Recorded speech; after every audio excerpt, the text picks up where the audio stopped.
bienvenidos a celebrar la decisión que en su momento tomaron múltiples profesores, a veces estudiantes, y la administración de adoptar este plan, este muy buen plan de estudios que tenemos. Aquí hay que celebrar todos aquellos que con su trabajo contribuyeron a que se hiciera efectivo este plan de estudios y se adoptara. Eso no nos releva de señalar todas las dificultades, tropiezos, debidos a múltiples circunstancias que la ejecución de este plan comporta. Hemos hecho un balance de este plan de estudios que nos compromete, en principio, solo a Miguel Ángel y a mi persona. Todos nos hemos visto en la circunstancia de leer documentos, actas, informes, textos de muy diversa naturaleza, y siempre se generará la preocupación de hasta dónde uno es o no fidedigno, representativo de la diversidad de contenidos que figuran en esos textos. En realidad, este balance expresa el punto de vista, la apreciación que tenemos los autores. Sí, hemos tratado, más o menos, en la medida de nuestras condiciones y de nuestras capacidades, de responder a todo ese mare magnum de información que hemos leído. No nos las sabemos todas. Muchas de las preguntas que están formuladas en este balance, francamente, no tenemos respuesta para ellas.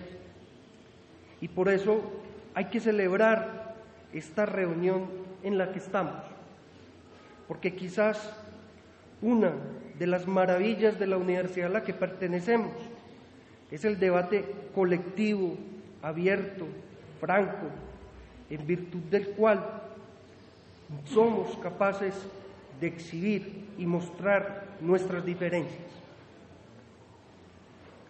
Como entendemos, esta no es una reunión de reparto de imputaciones, de señalamientos. Esta reunión es una reunión, sobre todo, de confraternidad en la diferencia y en el debate.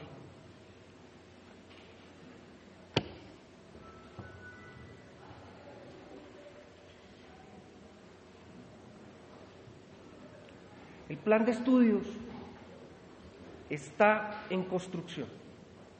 Hay que pensarlo en términos de que siempre debe estar en construcción. Ha respondido a un proceso colectivo que, como lo han señalado algunos compañeros, ha sido desde abajo. Este plan de estudios no ha sido el producto de una imposición de una autoridad de cualquier orden, sino que es el resultado de fatigosos procesos de discusión, de debate, desde abajo. Con todo, este plan de estudios es la cristalización de un debate abierto, prolongado, que amenazó extenderse interminablemente y que por fortuna fue decidido adoptar. Pero es un plan de estudios en medio de muchos asedios, exteriores e interiores a la universidad y a la facultad. Asedios que constituyen nuestros desafíos para observar o para atinar cuál es el horizonte en donde nos pensamos como docentes nos pensamos como abogados, como investigadores, el horizonte a largo plazo, con mirada larga, a partir del cual nos formamos formando, aprendemos aprendiendo, junto con esos muchachos, muchachas, señoras y señores que son nuestros estudiantes. El cuadro que todos tienen en sus mesas, el cuadro que compone los ejes y los cursos, hay que observarlo como un cuadro en movimiento. Si pudiéramos ver eso como lo hacen los dibujos animados, veríamos efervescencia en cada uno de esos cuadritos, veríamos unas dinámicas fascinantes, interesantísimas, inquietantes, en donde nos movemos y se mueven los estudiantes. Compañeros todos en la realización y en la ejecución de este plan, somos compañeros de una causa común, una causa fraterna. Este plan ya arroja resultados, pero creo que esta sesión inaugura la visión, porque visionarios tenemos que ser, de un horizonte común de trabajo.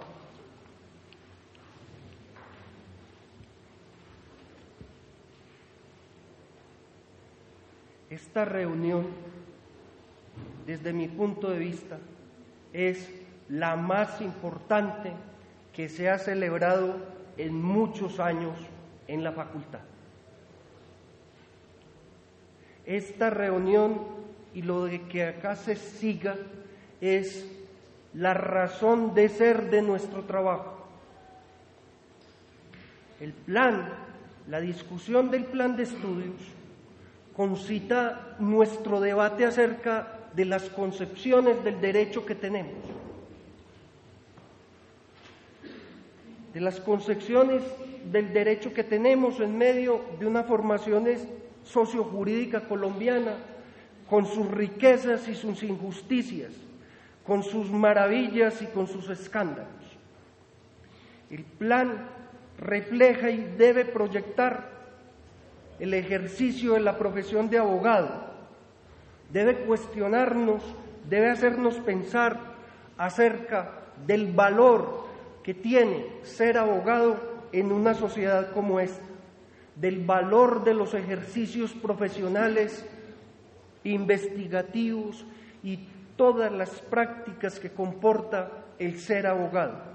Esta reunión se preocupa de las concepciones del derecho que tenemos y del valor o no que le asignemos a ser abogado. Y no por el derecho mismo, no por la profesión misma, sino, en primer lugar, por el sentido y el valor de los abogados, del derecho, de la universidad, de la facultad, que están en el servicio de la realización de una misión y de un ideario. Porque misión, por lo menos declarada, tenemos. Esa estupenda y maravillosa carta, esa carta que figura en el estatuto de la universidad, que se llama Misión de la Universidad. Habría que pensarse en ese hombre que escribió esas palabras, que hoy para mí son altamente seductoras y fascinantes y que creo deben estar en el prólogo de cualquier ejercicio que vamos a adelantar. Cada uno de nosotros tendrá muchas cosas que decir en relación con ese ideario de la misión de la universidad.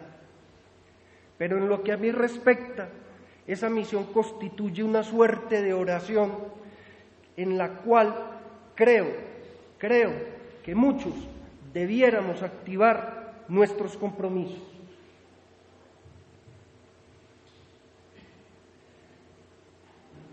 En este balance, quizás de manera muy temeraria y muy provocadora, nosotros hemos dicho que es necesario dar un giro al derecho en las reflexiones que hacemos acerca de nuestro plan de estudios.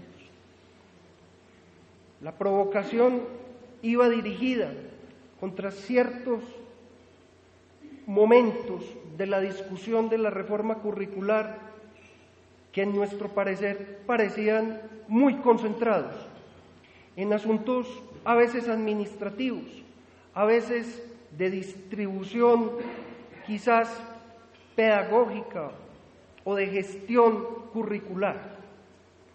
Nosotros quisiéramos que, si no les gusta la palabra giro al derecho, asumiéramos más bien que es el turno de discutir sobre el derecho y sobre los abogados. Frente al tremendismo de si conservar o transformar con el derecho, frente a una pregunta situada en términos de dicotómicos y binarios, reivindicamos que más bien hay que pensarse qué conservamos y qué transformamos, porque todo lo existente en el plano de las teorías del derecho, en el plano de las prácticas jurídicas, no hay que abandonarlo por sí. Todo no hay que transformarlo, pero tampoco todo hay que conservarlo. En vez de asumir esto en términos dicotómicos, más bien nosotros, en el debate, en este turno que le corresponde a la reflexión sobre el derecho, no por el derecho mismo, no por el derecho en sí, no por las prácticas jurídicas en sí. El derecho y esas prácticas jurídicas conllevan a presentar unas maneras de pensar, de sentir, de actuar en las vidas comunes y corrientes. Si el derecho no interfiriera en la vida, quizás esto haría parte de discusiones lógicas, abstractas, conllevadas a ese territorio celestial, pero no es así. Discutimos, y es el turno del derecho, porque en lo fundamental estas discusiones tienen que ver con rostros.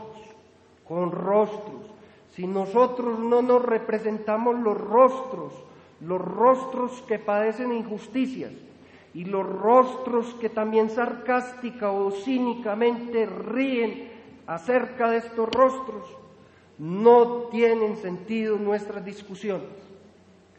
Si nosotros no podemos decir y afirmar y retrocedemos frente a la pregunta, ¿qué es la justicia? ¿Qué es la libertad? ¿Qué es la paz?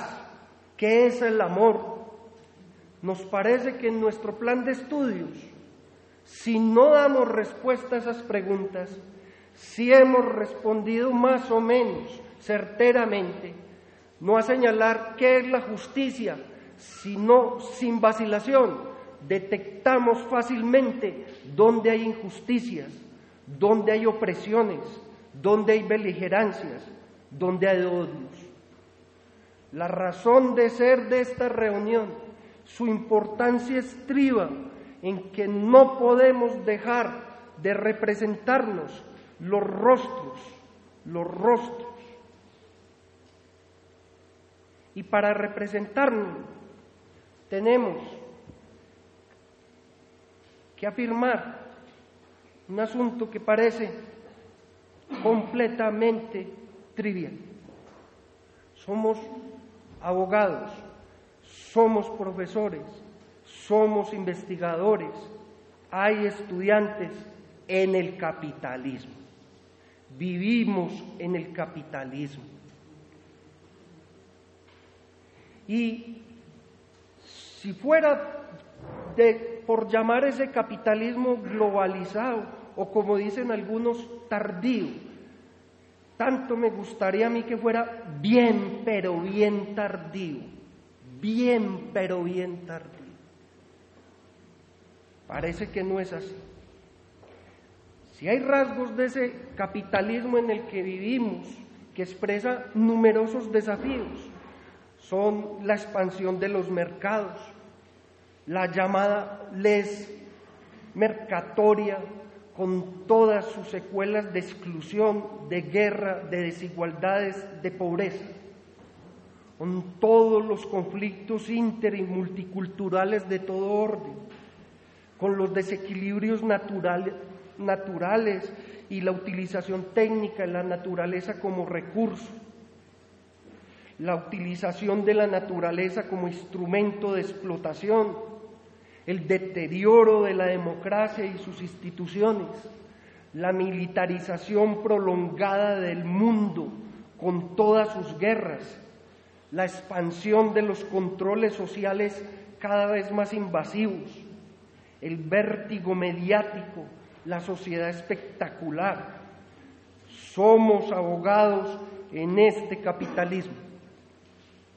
Y todas esas tendencias constituyen objeto de nuestra preocupación y deben ser tema de cualquiera de que sea el problema elegido en nuestros cursos. En medio de ese capitalismo están el derecho, los abogados, la escuela, la administración, los docentes, los estudiantes, y tratamos de intervenir con el derecho. En múltiples instancias del discurso jurídico, en algunos casos, para conservar, para afirmar esas tendencias o para mitigar, reducir o, si es del caso, cambiar esas condiciones de existencia. Esas tendencias del capitalismo globalizado producen muchísimos problemas, muchísimas injusticias. Y nosotros, en nuestros ejercicios académicos, no podemos estudiar todos los problemas. No podemos abordar todas esas tendencias. Partimos, según una vocación que parece rondar todo este plan de estudios, de problemas que son estudiados, que son descritos, que son explicados, que son comprendidos, que son justificados o no, a partir de conceptos. Problemas que remiten a esos conceptos con los cuales queremos vehicular nuestros compromisos, con los cuales pensamos que de seleccionar esos conceptos podemos aportar mínimamente a la solución de todas esas injusticias y a todos esos rostros que de algún lugar reclaman. No podemos estudiar todos los problemas, no podemos registrar todos los conceptos, no podemos comprometernos con todas las causas. Y por eso, hoy y en las actividades que prosigan en relación con este plan, tenemos que ser selectivos, reflexiva y críticamente. Selectivos, reflexiva y críticamente de cuáles consideramos los problemas en cada uno de los ejes más importantes, más significativos, en donde queremos poner en movimiento conceptos para producir compromisos en el ejercicio de la profesión y guiados por lo que creemos nosotros es un ideario mínimo que trasunta este plan de estudios.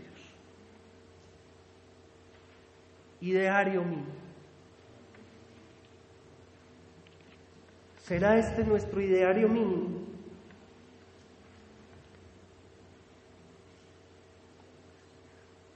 Miguel Ángel y mi persona creemos que sí. Pueden haber otras ideas, pero nosotros creemos que en el plan de estudios hay un ideario mínimo.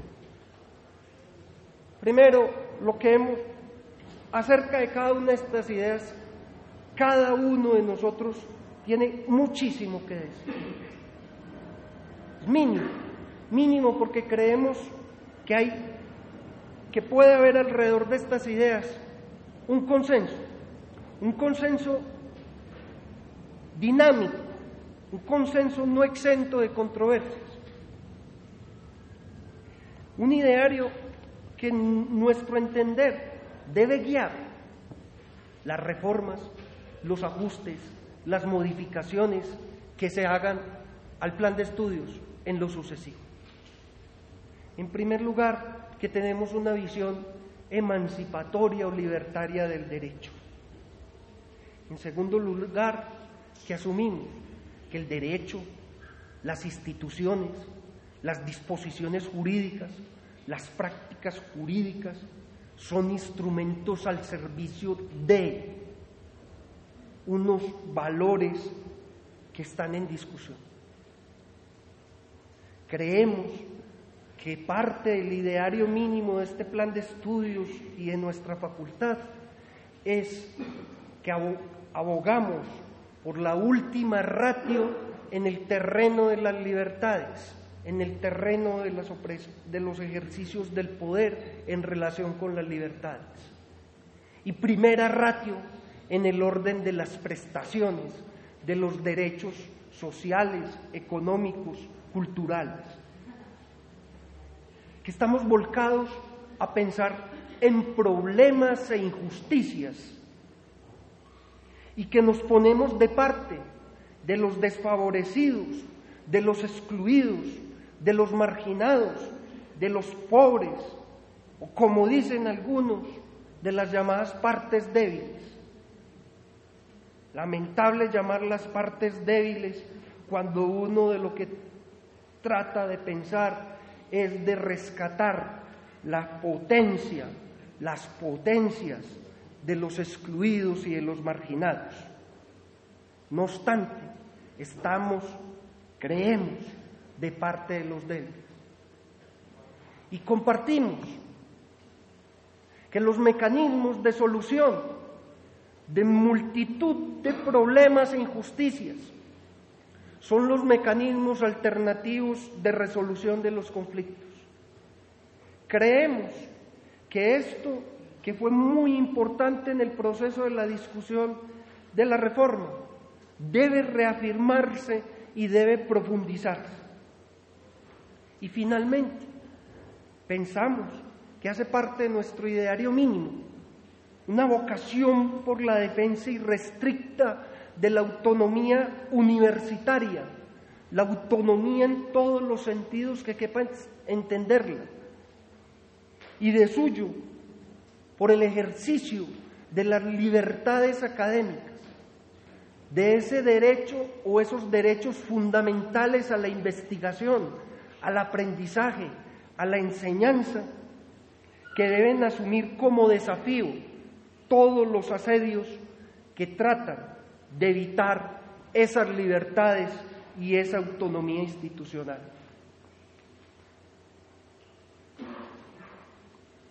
¿Es este nuestro ideario? ¿Falta algo? Nos lo preguntamos. ¿O esto no es?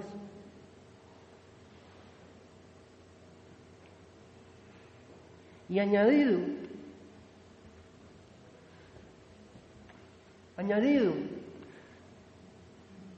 a esto que creemos que es nuestro ideario, registramos algunos asuntos en lo que tenemos muchas dudas, muchísimas dudas, y el debate de hoy y los subsiguientes deben contribuir a pensarlas. ¿Cuál es la relación de lo normativo, de eso que llamamos el derecho, con las realidades? Pareciera que en la facultad adoptamos, en algunos casos, la tesis del divorcio del ser y del deber ser. Eso es así. O el derecho es tan real como lo es la economía, como son las prácticas sociales, como son las prácticas culturales. En todo caso, parece que afinar nuestra concepción debe, en parte, si no resolver ese asunto, por lo menos perfilarlo. En segundo lugar, creemos que nuestra concepción, y así ha sido abierta y expresamente señalado, parte de sostener que el derecho es un artefacto histórico, cultural, social, creado por los hombres. Eso dice mucho, eso dice mucho. Entre otras cosas dice que nosotros no hablamos de derechos naturales. Entre otras cosas dice que el derecho no procede de Dios. Eso dice mucho.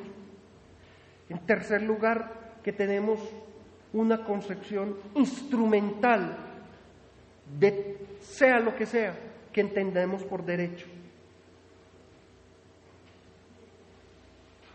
Que el conflicto aparece como una categoría transversal a todos esos problemas que hemos indicado y que conviene pensárselo bien. No sea para desechar esa categoría transversal, quizás, pero también para poner de presente que a veces el derecho no comporta conflictos. Y creemos que hace parte de la concepción que tenemos del derecho, que hay que darle vía a la argumentación en todas las instancias del discurso jurídico. Nuevamente nos preguntamos, estas son las ideas que deberían enrutar una preocupación por acerca del derecho, de las instituciones y nuestras prácticas. Hay otros elementos de concepción que no hayamos registrado, que son importantes.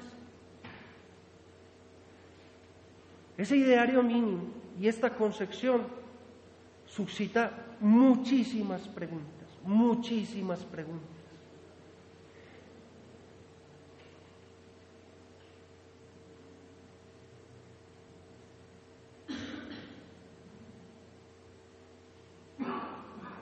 ¿Cuáles son las utilidades e inconvenientes del derecho para vivir? ¿Es valioso ser abogado? El derecho solo es un gran dispositivo represivo, ideológico, legitimador. El derecho solo sirve para reforzar las formas jurídicas y las instituciones del capitalismo globalizado. O el derecho también promueve formas de cooperación social. Hay derecho donde no hay conflictos. ¿Instrumento de qué? ¿De quiénes? ¿En qué circunstancias? ¿En qué situaciones? Si el derecho y la categoría que atraviesa el derecho es el conflicto, entonces hay que pensar el derecho solo en ámbitos estratégicos, competitivos y oportunistas. Y las otras funciones del derecho. Hay que abdicar de los conceptos por formales, por abstractos, por generales. Fomentamos en la práctica, en nuestro plan, una huida al proceso y al juez.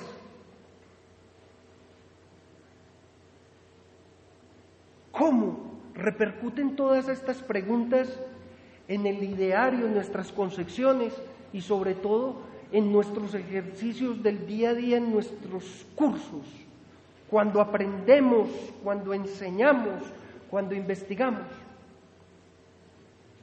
Es muy difícil responder contundentemente a todas estas preguntas, pero estas preguntas y otras muchas que ustedes se hacen están.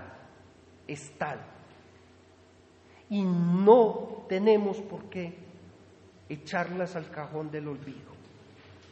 Y aunque no las respondamos, sin embargo, ahí vamos. Y nosotros creemos que vamos bien. Que nuestro compromiso intenta afrontar esto.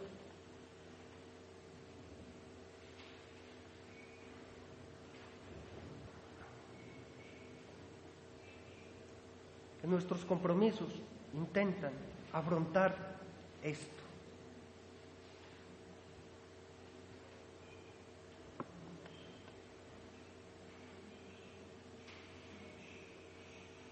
Que nuestro trabajo es para afrontar esto. Ojalá no con pasiones tristes, rabiosas, sino que nos acompañe para afrontar esto las pasiones alegres de que hablara Spinoza. Los desafíos del plan de estudios.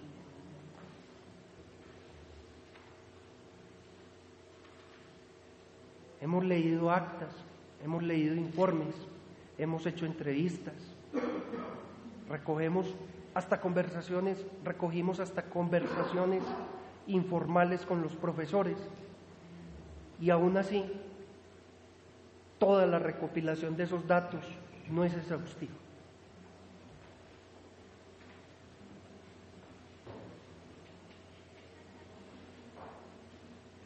Podríamos llegar a afirmar que sin vacilación todos los profesores han hecho una valoración positiva del plan de estudios, manifestado de muchísimas maneras. Las potencias creativas del plan de estudios. El plan de estudios es novedoso, el plan de estudios supera la idea tradicional de áreas, el plan de estudios genera mayor comprensión de los problemas sociales, hay una mayor integración de la teoría y la práctica, ofrece un nuevo sentido al ejercicio de la profesión del abogado, está más comprometido con las bases sociales, incrementa los espacios de intercambio, utiliza como herramienta la palabra, ofrece alternativas a partir de conocimientos teóricos, defiende el acceso a la justicia, genera mayor responsabilidad social, contribuye a la solución pacífica de los conflictos, fomenta el trabajo en equipo. Todas estas expresiones las hemos recogido de ese inventario de datos. Pero todos quienes han hecho estas valoraciones y quienes hemos hecho estas valoraciones siempre a continuación y a renglón seguido decimos pero. Esos peros son desafíos. ¿Y cuáles peros son los más recurridos? En primer lugar, lo que denominamos la resistencia al cambio. Conforme a esto, quienes hayan tenido ocasión de estudiar el documento habrán advertido que las expresiones son muchísimas. Hemos hecho un listado de la resistencia al cambio, de que no ha cambiado la cultura jurídica entre nosotros.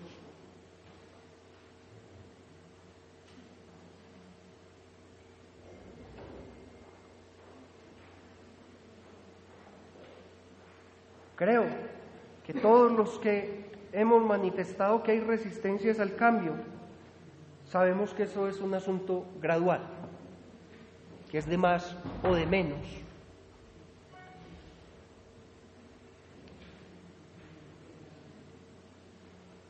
Y vinculamos esa resistencia al cambio con lo que, dispensarán la expresión, llamamos síndromes.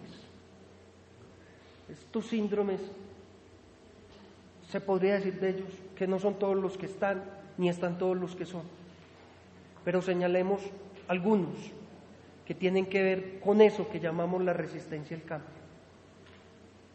Uno que nosotros denominamos el síndrome del chivo expiatorio, en virtud del cual todo lo tradicional hay que abandonar. Quienes hayan leído el documento habrán visto cuál es el síndrome del chivo expiatorio. Nos preguntamos si todo lo nuevo es bueno por ser nuevo, si todo lo tradicional hay que desterrarlo. Nos preguntamos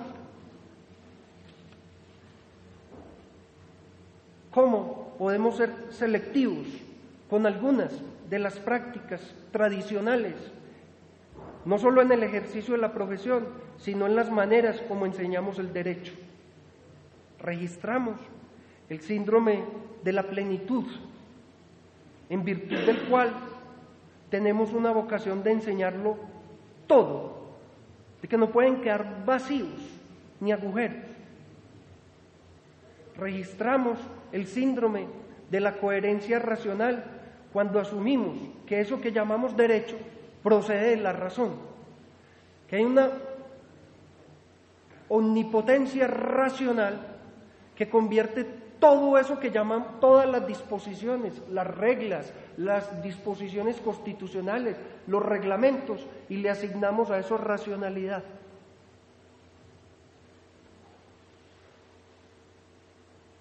Registramos tal vez un síndrome de la mesita de té. Un riesgo de la argumentación es pensar que todo se desenvuelve en las instancias del discurso jurídico como una mesita de té en donde intercambiamos argumentos, argumento va, argumento viene, y mientras vamos tomando la copita de té, obliterando que el derecho, y en esto nos jugaremos en las discusiones que vamos a afrontar, es fuerza.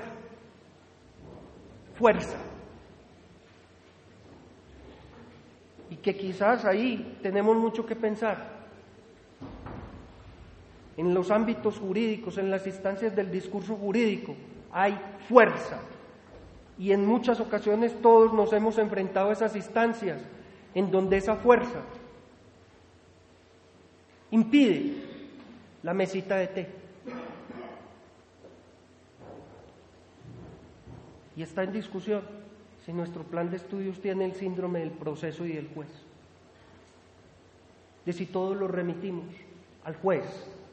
Incluso en los cursos de fundamentación que no se ocupan de lo procesal, sino estamos pensando el derecho para conducirlo y reconducirlo a un proceso y a un juzgado. Y es importantísima la discusión.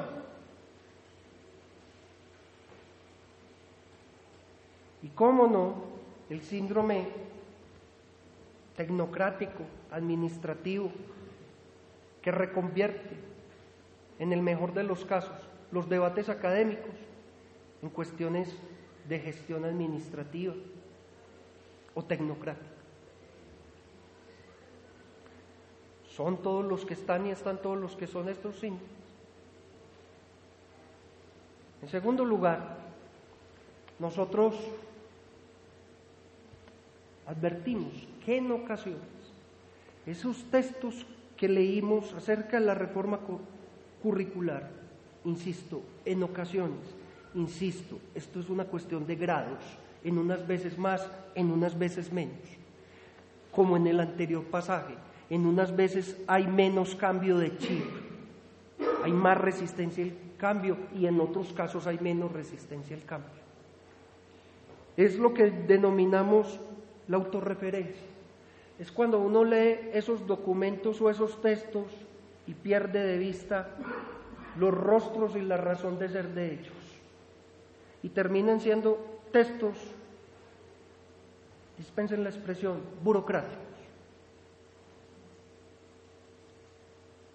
En tercer lugar, han señalado múltiples profesores el problema de los sujetos.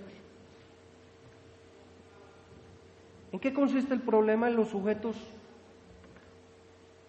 como nosotros lo entendemos? En que un curso dependa del profesor que lo imparte, en que un área dependa del coordinador que coordine el área, en que un eje depende de quién sea el sujeto que, entre comillas, regenta el eje. Si se va el profesor, entonces se colapsa el curso, se trastoca el área o se trastoca el eje.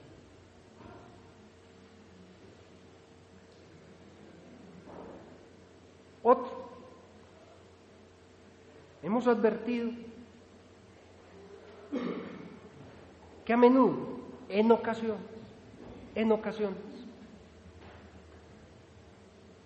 tenemos una visión de urgencia y de feudo.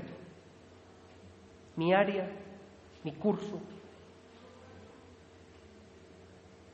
mi camarilla y la última modificación que hay que añadir. En particular, nosotros invitamos a que este proceso de discusión se haga con proyección estratégica. No estamos pensando para una generación o una sola cohorte. Debemos pensar en función de 10, 15, 20, 30 cohortes. Hay que pensar el plan de estudios con mirada larga y en el largo plazo. Y para eso hay que hacer una proyección estratégica del plan de estudios. Y así como reprochamos todos, sin vacilación lo reprochamos, pero a reglón seguido lo reivindicamos. La visión sesgada por mi feudo, mi curso, mi área. En el tiempo, proyección estratégica. Y en el plano de la visión del plan, una visión panorámica, en donde, como decía alguien en los documentos de la Reforma, no pensar en el árbol, sino en el bosque. En la valoración general del plan, otro de los peros que aparece es la relación entre las áreas y los ejes. Señalan muchas fuentes el paralelismo que hay, no solo académico, sino también administrativo. La coexistencia en el tiempo de áreas y ejes que genera un cierto grado de incertidumbre entre todos los que trabajamos en el plan de estudios. Nosotros, en particular, recomendamos, mientras tanto, se adelante un proceso de discusión organizado, que separe claramente las temáticas. Proponemos en relación con esta atención áreas ejes y mientras se adelanta una reforma académico-administrativa en la facultad, que haya una direccionalidad de los ejes hacia las áreas, que haya una preeminencia de los ejes hacia las áreas. Y si puede ser, una subordinación de las áreas a los ejes y no de los ejes a las áreas.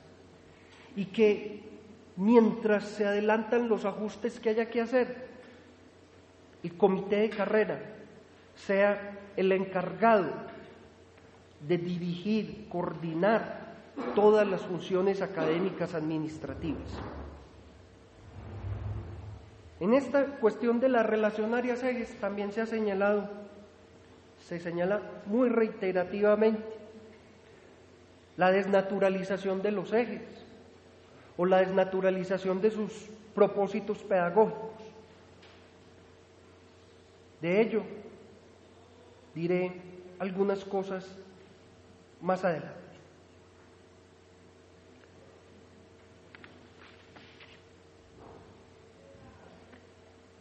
Otro pero muy importante. Es el conjunto de normas, de reglas, de lineamientos y de estándares que desde distintas autoridades del Estado se imponen y en otros casos se presentan como disque concertados. Nosotros creemos que alrededor de esto es muy importante, proponemos una investigación que se ocupe de pensar la autonomía de la universidad y en particular la autonomía de las facultades de Derecho, el ejercicio de las libertades académicas y su tensión con esos lineamientos, reglas, estándares, criterios tecnocráticos impuestos por el Estado en algunos casos y en otros casos que aparecen deslizados, disque concertados.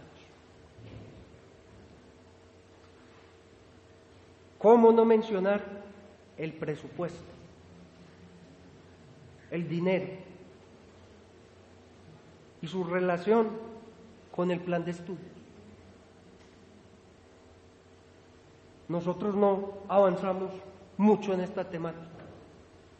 Adoptamos algo que se expresó en el comité de carrera, en un comité de carrera celebrado hace unos meses. Mientras se adelantan las luchas y las resistencias por ganar mejor presupuesto para la universidad pública, mejores condiciones para todos los que trabajan dentro de ellas, creo entender lo que dijo el comité de carrera. Mientras tanto, no podemos paralizarnos y trabajemos con lo que tengamos. Esa postura yo no la entiendo como resignación, la entiendo como una especie de recaudos, como una especie de guardemos fuerzas para cuando quiera se presentan esas luchas por mejor presupuesto público, acompañarlos. Pero mientras tanto, es preciso que trabajemos con lo que tengamos.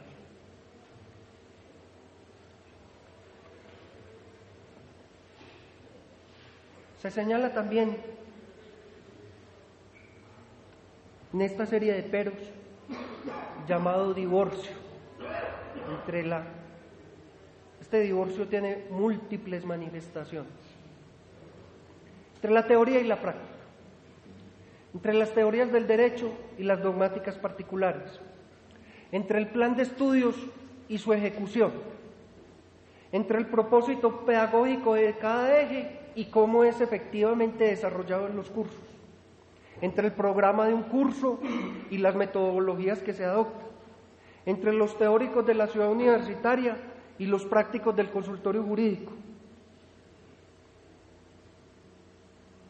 Al respecto, nosotros sugerimos, el plan está en construcción, primero.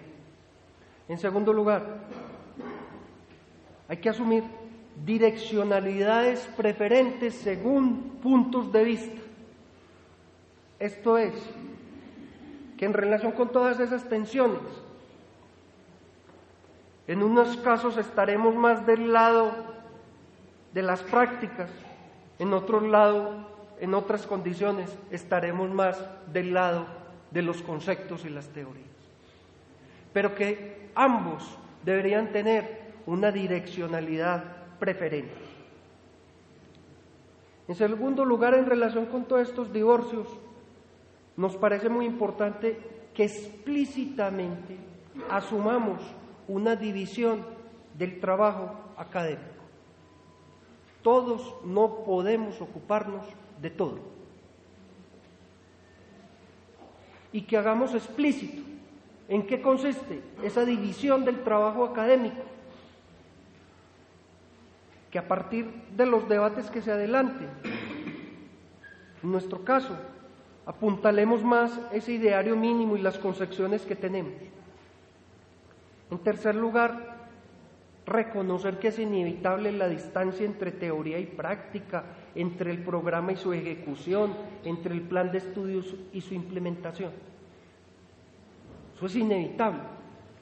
Lo que hay que hacer es tratar de ver cómo se mitiga, se amortigua, se reducen esas distancias. Y por último, ningún plan es inmune a las circunstancias ni a las intensidades de cada uno de los sujetos que lo desarrollan. En particular en este tema de los divorcios, relacionado con los programas de los cursos, nosotros proponemos un sílabus dinámico.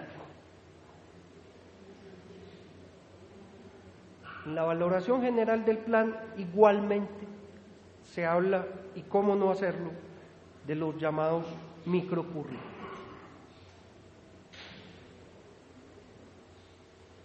Aquí no nos alcanzó a quienes abordamos esto más que a hacer una mirada panorámica de los programas de los cursos, una mirada muy panorámica de todos los contenidos, de las metodologías y los sistemas de evaluación que empleamos. En particular, nosotros proponemos que haya una dedicación exclusiva para este propósito, para estudiar esos microcurrículos, las metodologías, porque las evaluaciones que periódicamente hacemos de los cursos son completamente insuficientes para darnos una idea de qué sucede en cada uno de los cursos.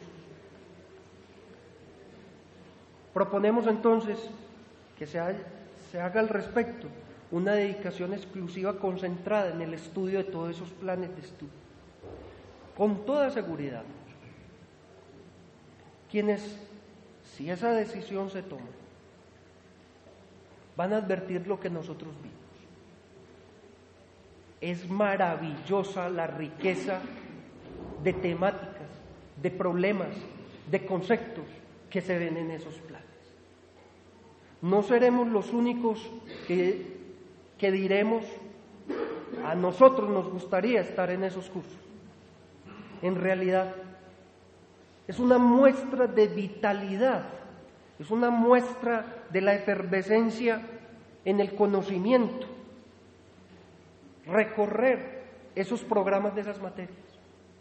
Por supuesto, somos conscientes de que los programas son apenas un indicativo de lo que efectivamente sucede en las clases, pero por lo menos en su concepción nosotros queremos valorar el trabajo que estamos haciendo en esos programas.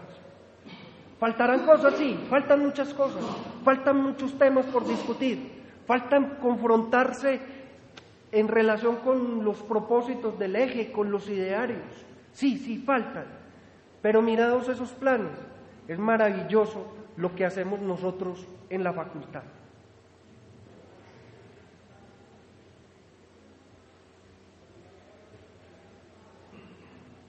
Y llamamos la atención acerca de las metodologías que figuran en esos programas. Nosotros podríamos poner un formato de metodología del programa, un formato que más o menos diría así: estas clases o estas sesiones serán participativas. Todos los estudiantes pueden intervenir. Deben hacerse lecturas previas. Se combinará la cátedra magistral con otras metodologías y otras didácticas. El formato prevaleciente en todas las metodologías es ese. Nosotros llamamos la atención sobre un aspecto que pudiera parecer menor y que creemos que no lo es: las lecturas previas.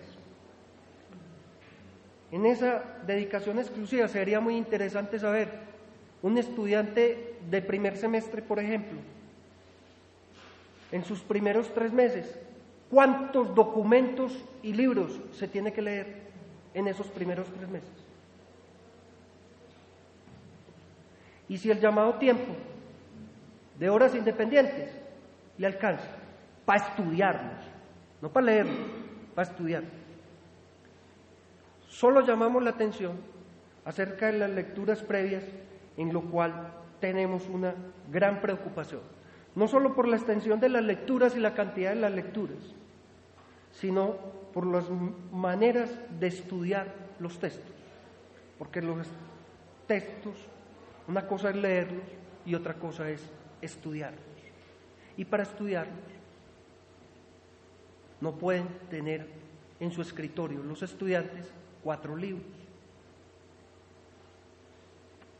Llamamos la atención solo sobre ese aspecto, pero nosotros en realidad creemos que sobre esto debería haber 4, 5, un equipo de profesores que haga dedicados exclusivamente a buscar no solo esos programas, sino efectivamente qué está sucediendo en los cursos, a fin de responder una pregunta muy difícil. ¿Están aprendiendo los estudiantes?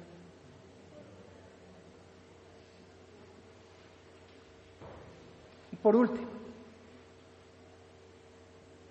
último entre comillas, porque ustedes tienen muchas más valoraciones generales del plan que puedo no haber registrado. Los diálogos. No hay reunión que no termine proponiendo diálogos.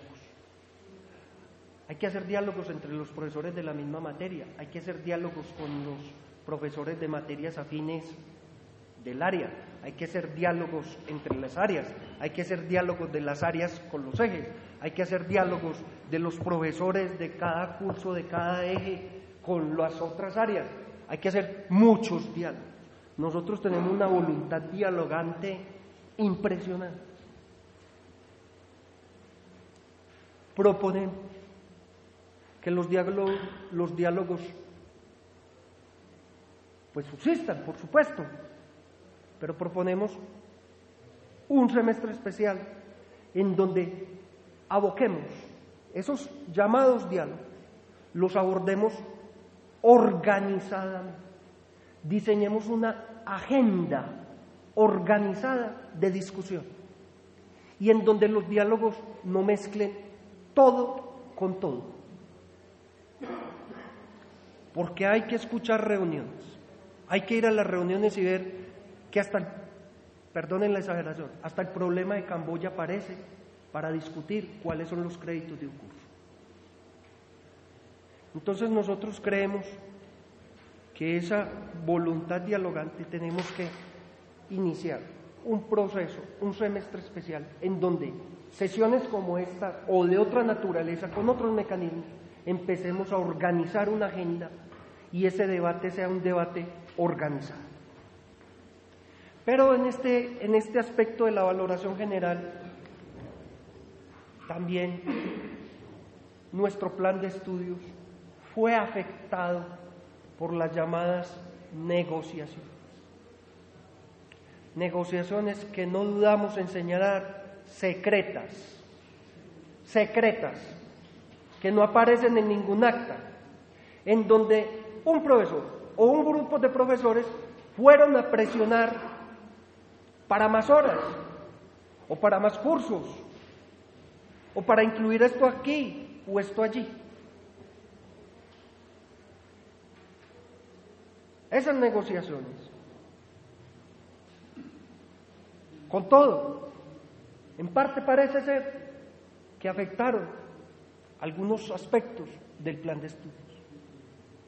En lo sucesivo, esto no debe hacerse con negociaciones ni con presiones, esto debe hacerse con debate académico, político, inspirado, pasional, que reconozca las diferencias y sin negocio, debajo de la mesa.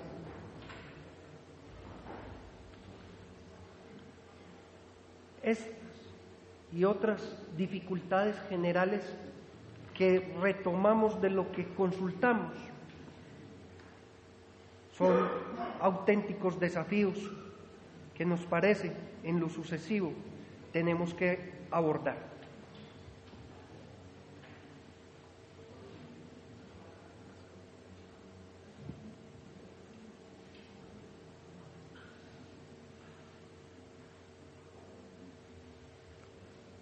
un cuadro y unos ejes. Tienen en sus mesas un cuadro, o mejor dicho, 2 cuadros. Mientras tanto, y este mientras tanto es importante, yo no creo que de acá ya salgan reformas al plan de estudios. No, de acá se comienza un proceso de discusión organizada del plan de estudios. Lo que yo creo que tenemos claro es que no hay retorno en este plan de estudios. No hay lugar a volver a lo que se hacía en el pasado. Y que si bien este plan de estudios, como se dice en varios documentos, no fue una revolución curricular, este plan de estudios sí hizo reformas muy valiosas, muy importantes y muy significativas. Hasta donde yo conozco, este plan no tiene equivalente en este país y quizás en otros. Creo y creemos que vamos en la dirección correcta, que mientras tanto, ese proceso de discusión nos lleva a decir si se construye un nuevo eje, si se emigran estas materias de un lado para otro, si se incrementan otros cursos, si se hacen modificaciones en tal o cual eje. Mientras tanto, nosotros sugerimos que por vía interpretativa asumamos ciertas cosas. En primer lugar, tienen en sus mesas este cuadro,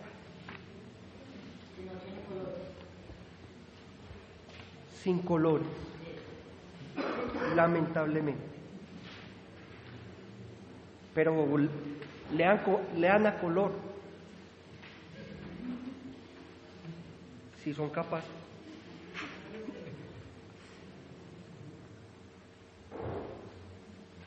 Para organizar muchísimas discusiones, nosotros proponemos asignarle a cada eje una palabra clave que nos sirva como guía y como referencia para concebir y profundizar en relación con las decisiones que ya se adoptaron en cuanto a los ejes. La palabra clave de cada eje que proponemos, por supuesto, está sometida a discusión. Pero nosotros esto de la palabra clave creo que nos sirve para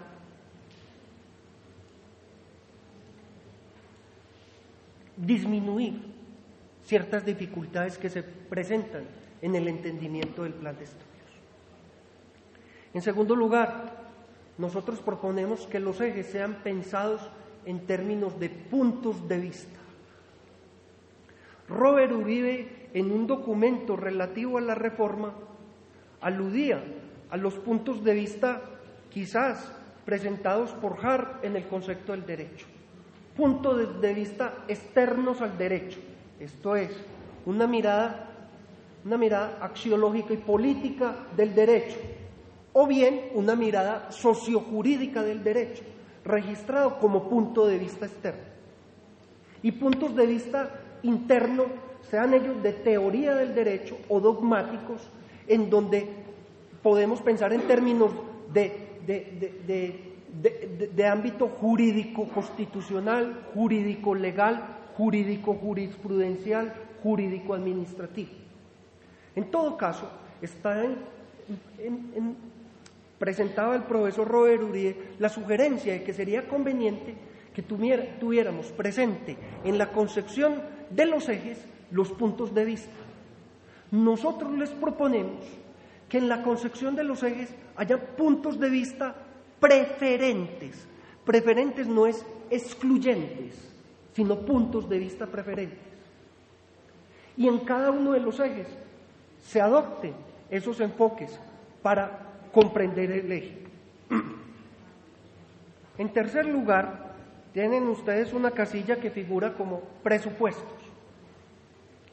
A nosotros nos ha gustado mucho algo que hace el área penal, por lo menos en el curso de problemas colombianos, y algo que hacen los compañeros del área de privado. Es que para proyectar los cursos del área, en cualquiera de los ejes que sea, señalan los que consideran los presupuestos o casi que dirían los fundamentos o la visión más o menos política que tienen del curso. A nosotros nos parece eso maravilloso, nos parece muy bueno que en el diseño de los cursos y en la construcción de los ejes también haya una suerte de presupuesto, que es ejemplar eso que hace el área de privado y el área de penal y que deberíamos replicarlo y tenerlo presente. Y si no pusimos en las casillas vacías que siguen de presupuesto, es porque no sabemos. Pues no crean que no fuimos competentes para poner más cosas.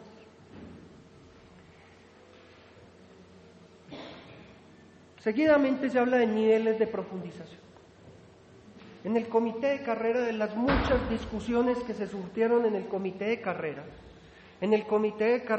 varios profesores expresaron que sería muy importante establecer, dado que nuestro plan parece volcado a pensar en problemas en todos los ejes, inclusive en el de fundamentación, porque hay problemas teóricos que dan lugar a conceptos, hay problemas dogmáticos que dan lugar a conceptos.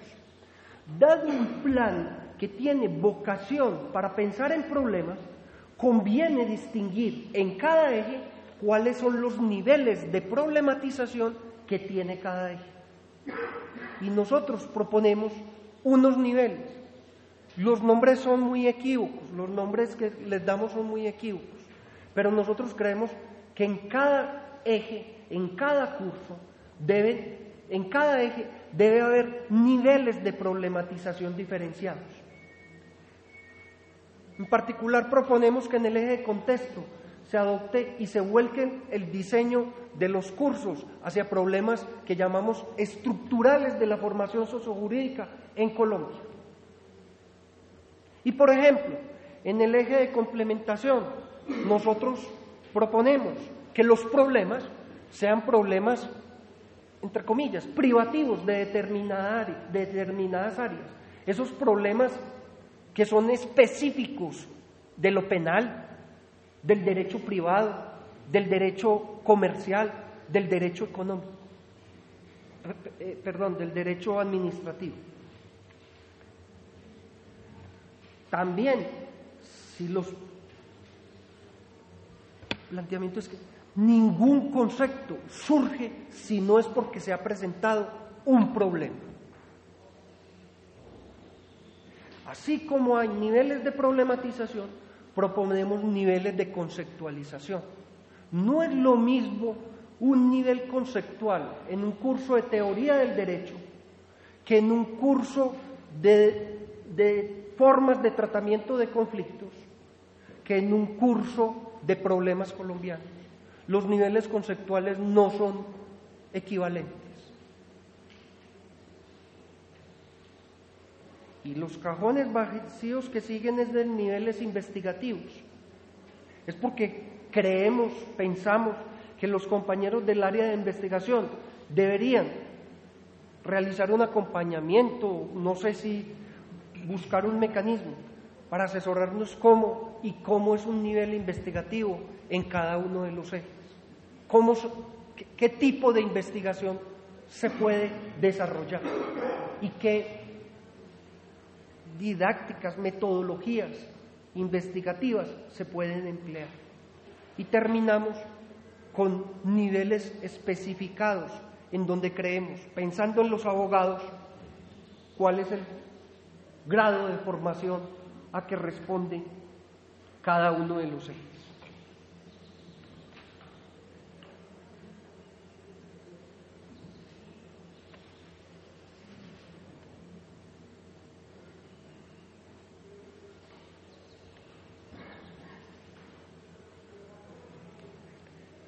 De cada uno, si algún mérito tuviera este balance, si algún mérito tiene este balance, es tratar de organizar las discusiones.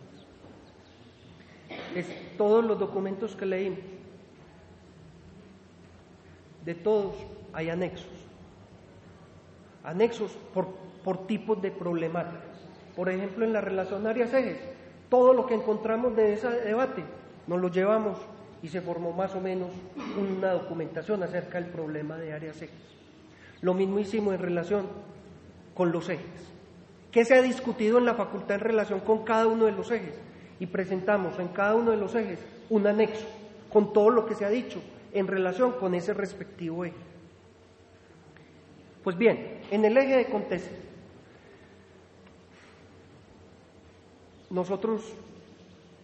me voy a eximir de señalar el estado de la discusión en cada uno de los ejes. Habrá que consultar el estado de la discusión de cada uno de los ejes, pero sí tomamos algunos puntos.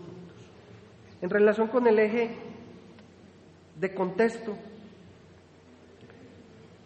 en el eje de contexto, nosotros nos parece ejemplar también la manera como lo ha desarrollado el área de penal.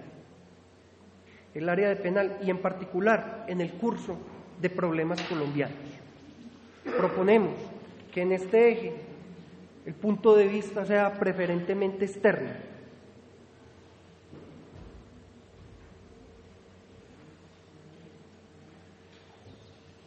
Que se ocupe este eje de los llamados problemas estructurales de la formación sociojurídica en Colombia. ¿Y cuáles son esos problemas? Nuestra propuesta es que en el semestre especial, la primera discusión, hagamos una caracterización de cuáles consideramos son los problemas estructurales más importantes que afectan el derecho en nuestro país.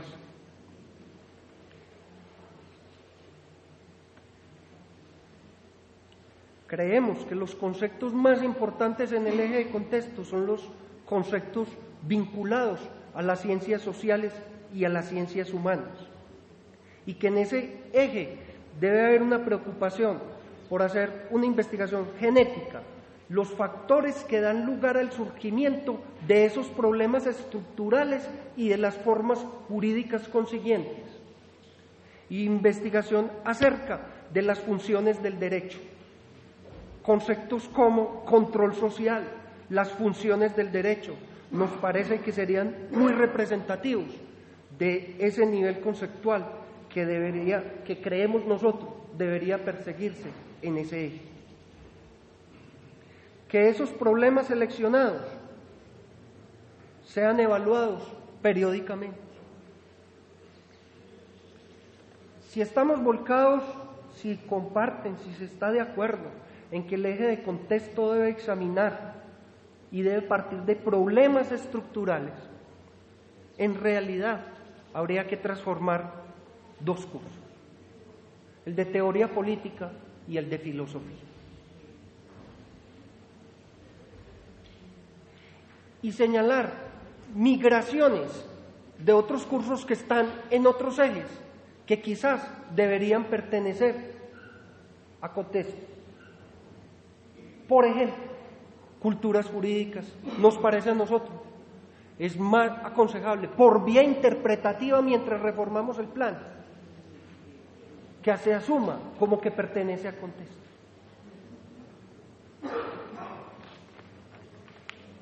En relación con el eje de fundamentación,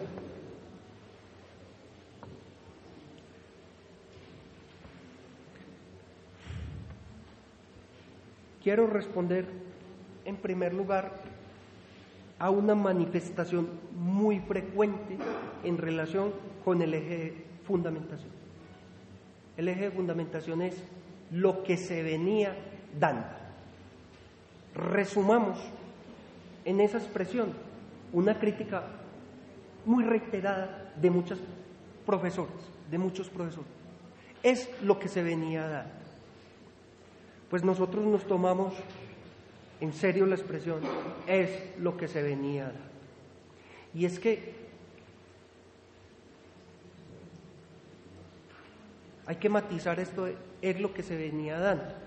Si se entiende es lo que se venía dando por comer código, por leer el código del artículo 1 al 200 y memorizarlo. En general en la facultad eso no se está haciendo. Pueden haber casos, y yo diría que son casos muy excepcionales, pero en general en la facultad no se está comiendo código. En general. ¿Por qué? Porque creemos que estamos apuntando a un trabajo conceptual en el eje de fundamentación. Y nosotros hacemos una distinción allí. Verán que el eje de fundamentación se bifurca. Conceptos, las palabras son muy problemáticas. Conceptos básicos en las otrora llamadas teorías generales y conceptos fundamentales en las dogmáticas particulares. En relación con esos conceptos es lo que se venía dando.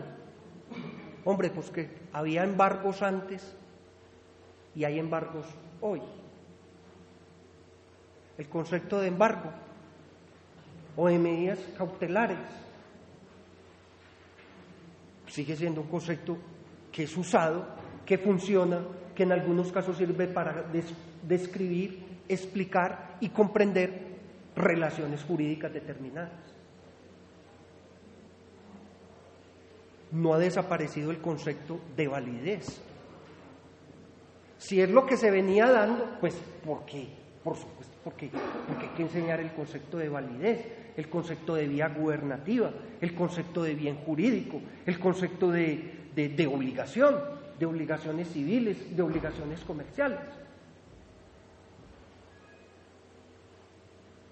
Entonces, por lo menos en ese sentido, no creo que sea de recibo esa crítica. Muchos de esos conceptos que se enseñaban antes y se enseñan hoy siguen siendo idóneos, útiles y pertinentes para comprender, describir y explicar relaciones jurídicas, y no hay que votarlos.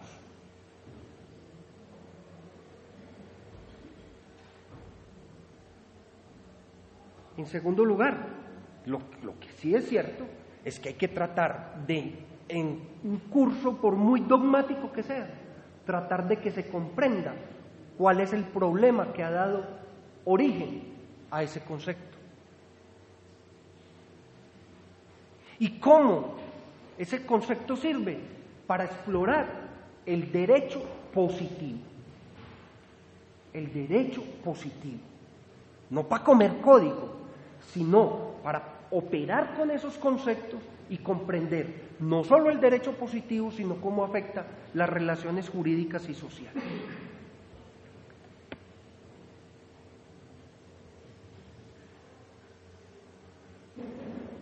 No obstante, en el eje de fundamentación sí tenemos un deber todos, es seleccionar cuáles son los conceptos, cuáles. Dado que no podemos estudiar todos los problemas, tampoco podemos estudiar todos los conceptos. Y en la selección de problemas y conceptos es una elección política, ideológica, expresamente tenida por tal.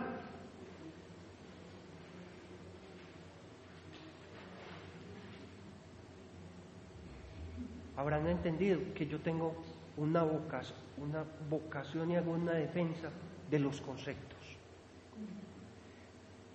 Y como tales los conceptos, primero, no son neutros, son constructos. Segundo, en tercer lugar, los conceptos tienen una vocación práctica. Y en cuarto lugar, tienen niveles de abstracción, de formalidad y de generalidad. Porque, como decía el maestro Gaviria, no se puede enseñar todas las multiplicaciones posibles, sino que hay que partir del concepto de multiplicación. Y para partir del concepto de multiplicación, eso tiene un nivel de formalidad, de abstracción. Incluso en contexto deben haber conceptos. ejemplarizaba ahorita, concepto de control social. Y ese concepto de control social tiene un nivel de formalidad, de abstracción. No es neutral, por supuesto.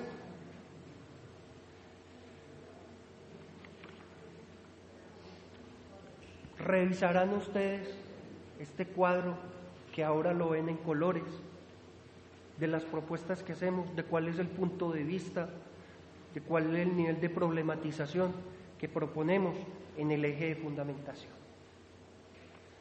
Paso al eje de complementación, del cual también tenemos un voluminoso anexo. Me voy a concentrar en 3 críticas que se le han hecho al eje de complementación. Dispensen que lo registre con unos ciertos epítetos. La primera es que el eje de complementación es una ñapa. ñapa. Lo que no se pudo ver en fundamentación, entonces se ve ahí. O responde al paradigma de la especialización. Mejor dicho, la primera crítica es que el eje de complementación es una ñapa, que se ve lo que no se vio en fundamentación. Y a nosotros nos parece muy bien que así sea. Es una, y tal como por ejemplo están diseñados en derecho privado, son una estupenda ñapa. Efectivamente, se ocupan de problemas que no podían ser abordados en el eje de fundamentación. Y se ocupan de problemas particulares de ese ámbito dogmático, en cajón pequeño, descubriendo el demonio que habita en los detalles. Y por supuesto, como hay tantos detalles, no pueden ser todos los detalles. Cada área seleccionará cuáles. Como decía otro profesor ahí, en cajón pequeño, que a veces repercutirá en cosas más grandes, pero se miran en cajón pequeño. Por eso para nosotros la palabra clave en el eje de complementación es especialización.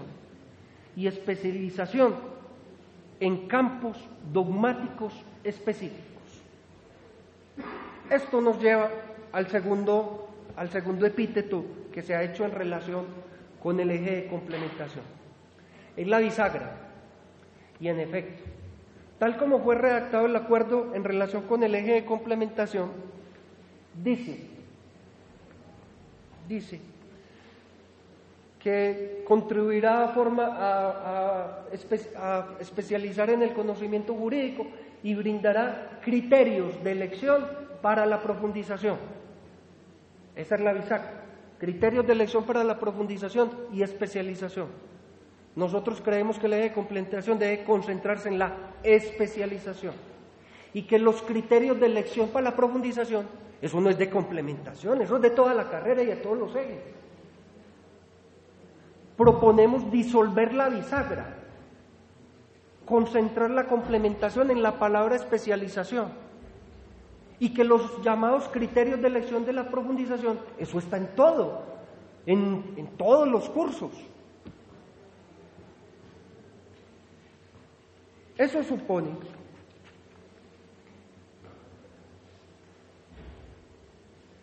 bueno, y en tercer lugar, en relación con el eje de complementación, que es el comodín. Tomen el cuadro de colores en sentido estricto.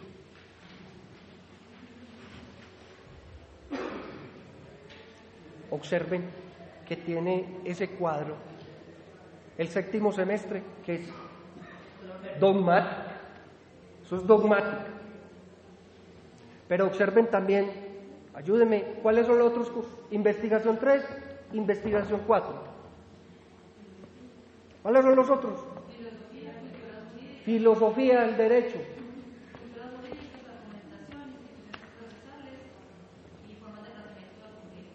En efecto, esos son comunes. En efecto, esos son comunes. Si asumimos, si están de acuerdo, si lo debatimos, que este eje debe tener por palabra clave la palabra especialización. Hay que plantearse la migración de algunos cursos por vía interpretativa mientras adoptamos una reforma, una migración por vía interpretativa de unos cursos que si esa no es la palabra, que si esa es la palabra clave, no tiene sentido que estén ahí. Y es más, aún sin adoptarlo de la palabra clave, es muy extraño que esté investigación 3 y investigación 4 con todos esos otros cursos y con todo eso de dogmática. Nosotros proponemos que en relación con los cursos de investigación 3 y 4 emigren al eje de profundización y no al eje de integración, como creemos en alguna ocasión propuso el área de investigación.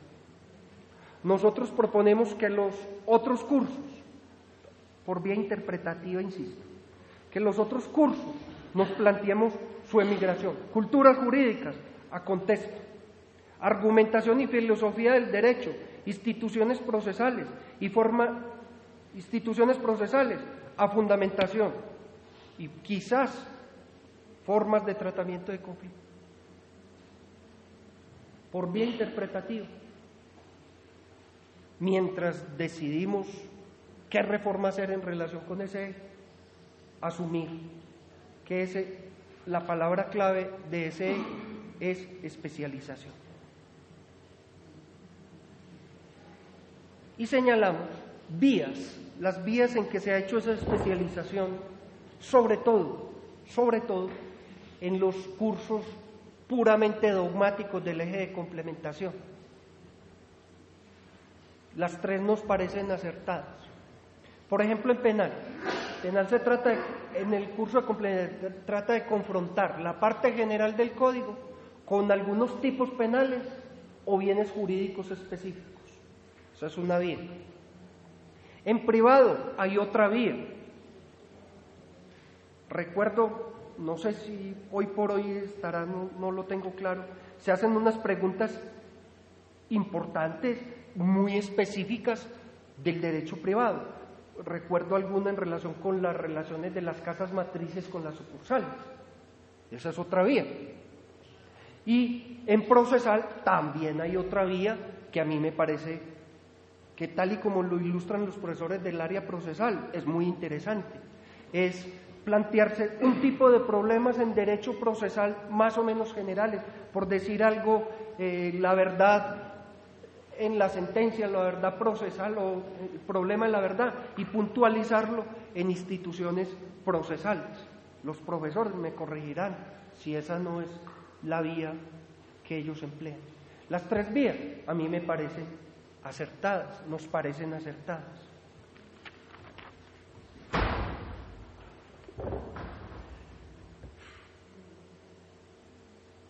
Eje de profundización. También recogemos un anexo de este eje y proponemos que este eje, la palabra clave sea investigación de problemas concretos. Y no como aparece en el acuerdo, que es especialización del saber jurídico, si no estoy mal, e investigación de problemas concretos.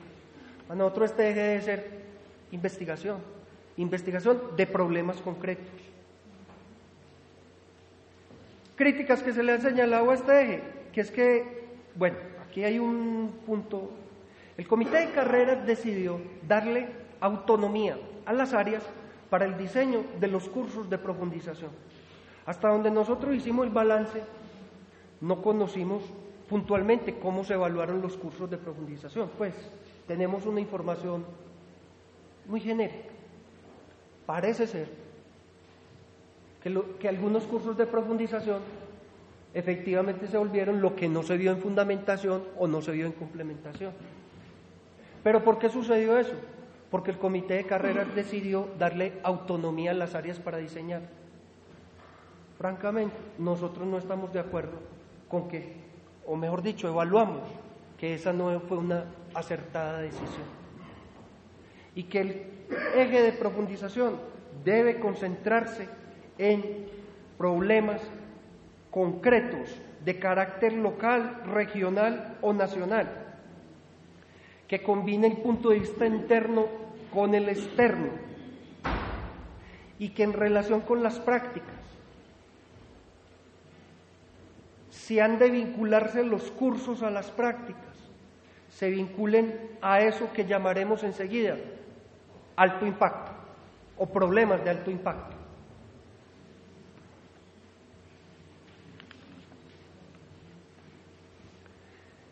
Eje de integración.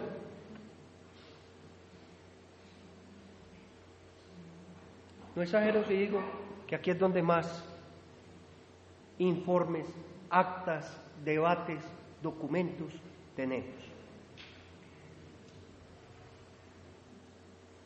Todos nos hemos declarado por eludir la discusión abstracta entre teoría y práctica.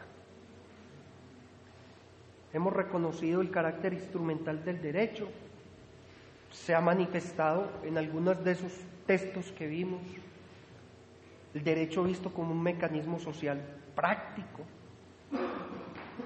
Pero aquí hay una discusión inicial. Algunos profesores, quizás Arias, han sostenido que en relación con el eje de integración se ha desnaturalizado el eje. Porque el propósito del eje, el propósito central del eje, era la interdisciplinariedad y no las prácticas, que tal como está redactado en el acuerdo, las prácticas serían una de las posibilidades, entre otras.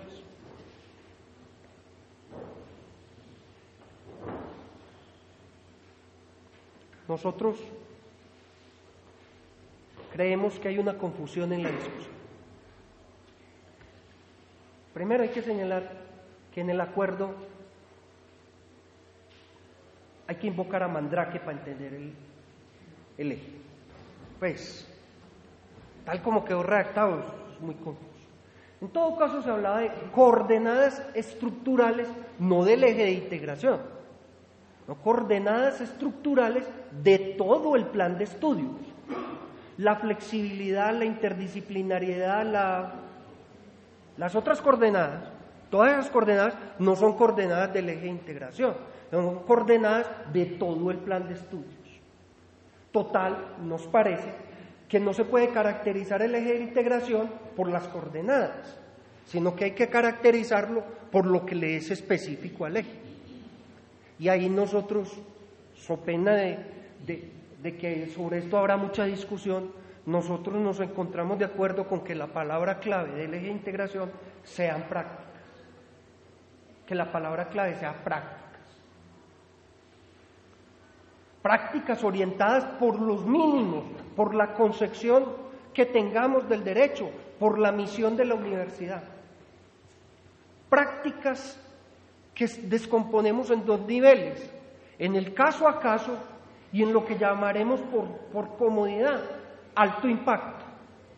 En lo de alto impacto, nosotros pensamos en políticas públicas de problemas graves de la ciudad o de la región, en donde la facultad oriente esas prácticas a intervenir en esas políticas públicas de muy diversas maneras con el derecho. Y que se haga un tránsito lento de reacomodamiento del consultorio a operar en función de esos problemas graves de la región o de la ciudad que son fundamentales y centrales. Problemas de servicios públicos, de analfabetismo, problemas de desnutrición infantil, el derecho. En un campo, a 5 años, vamos a trabajar en el alto impacto, poniendo todo lo que esté a nuestra disposición para trabajar en un tipo de problemas de esos. Y que haya un tránsito progresivo del consultorio hacia ello.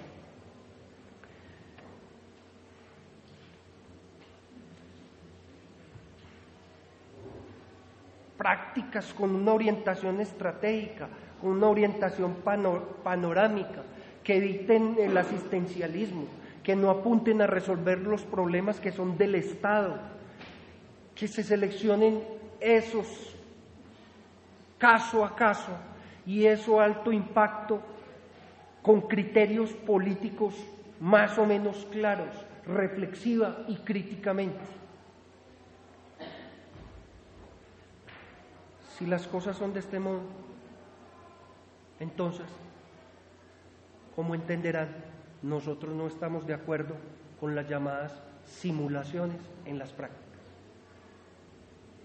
ni con los convenios que no conduzcan a ese ideario mínimo y a esa concepción, y aún con las prácticas sociojurídicas que no estén orientadas en relación con esos mínimos. Eso presupone que hay que saber qué pasa efectivamente en el consultorio. Pero como mucho se ha dicho, las prácticas no solo son del consultorio jurídico. Nosotros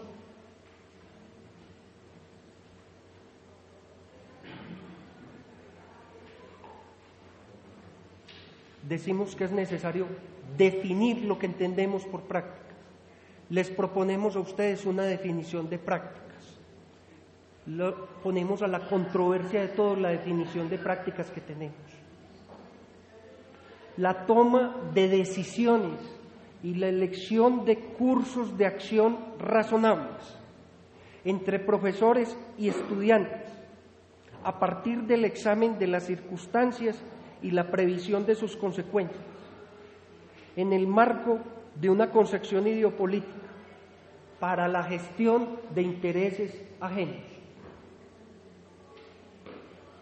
Entendemos que el eje de integración, si su palabra clave es prácticas, enfatizo, gestión de intereses ajenos.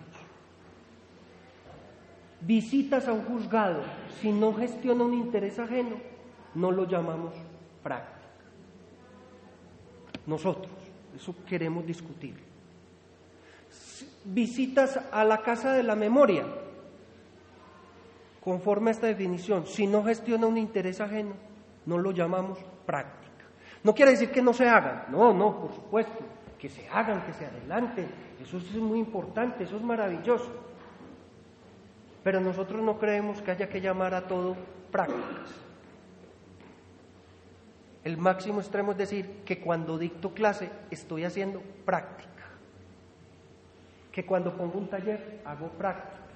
Nosotros proponemos una definición restrictiva de práctica a fin de que todo no se llame práctica y a fin de que nos sirva a clarificar un norte y una identificación y una fisionomía específica del eje. No los agauto más y termino con las propuestas. Nuestras propuestas en resumen son, primero, que esta primera sesión sea el comienzo de un semestre especial en donde se programen varias sesiones. En el semestre especial se discutiría proponemos la siguiente agenda: caracterizar la formación sociojurídica colombiana y los problemas estructurales del país y las mayores injusticias que se presentan para que sean objeto de tratamiento en determinados ejes. En segundo lugar, las tendencias y problemas contemporáneos en las teorías del derecho y en las dogmáticas particulares y su impacto en la vida social. En tercer lugar, el papel de los abogados en Colombia. En cuarto lugar, la autonomía y las libertades académicas y su tensión con la normatividad, lineamientos y estándares de todos los ministerios habidos y por haber. Y quinto, lo más definitivo, cómo las precedentes discusiones afectan el plan de estudios. ¿Y qué reformas vamos ya no a deliberar, sino a decidir? ¿Qué ajustes vamos a hacer? Y que esas decisiones se tomen como resultado de esos debates que precedentemente se han dado.